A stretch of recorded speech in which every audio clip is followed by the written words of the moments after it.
Choose Arizona Election Day. The political season leading up to the midterms is just hours away. Has been back and forth a lot. A recent update on security measures and how to avoid mistaken information was also provided by the Maricopa County Recorder and Sheriff today. With more information on this, Fox Bennett joins us right away. Good evening, John and Christina. Across the finish line is just the last stretch. And at this point everyone is getting a little bit tired and frustrated as well. Today's press conference was surrounded by election security, which included both physical barriers like those behind me and those that are currently surrounding the election office, as well as psychological security such as peace of mind. Knowing your vote was counted and working to stop the spread of any false or misleading information. Actually, we've spent the better part of 2 years handling misleading. Republican County Recorder Stephen Richard and Republican Board of Supervisors Chairman Bill Gates held a press conference today to address erroneous information that has continued to circulate around the election. Officials expressed their frustration today, addressing and swatting down every false claim thrown at them, from fake phantom ballots to mishaps with ballot counting machines.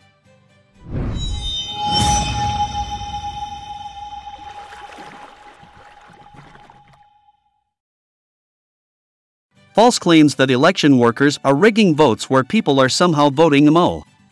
And more. Just at the concern is that people on social media and elsewhere will take as some proof of fraud the fact that we don't have final results on election night or early the next day. There is no such thing as just injecting ballots into the system. Holy moly! You would need to first make fictitious voter registration profiles. And in order to accomplish that, you would have to dupe the Social Security Administration.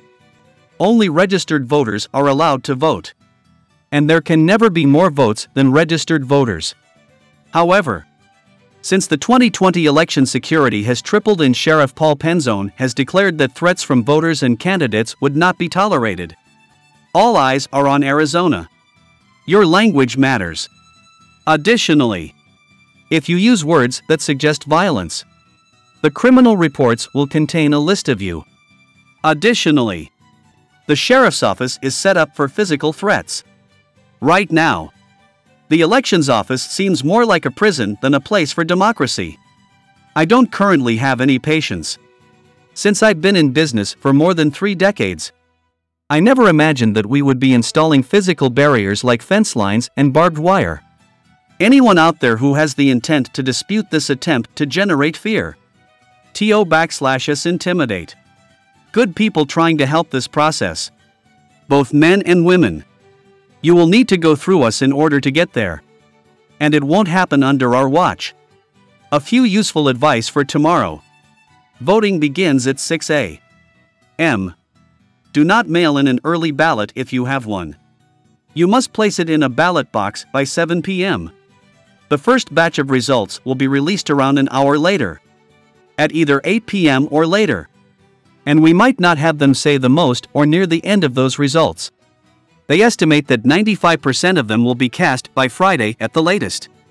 If you observe any voter agitation or anything unusual, yes,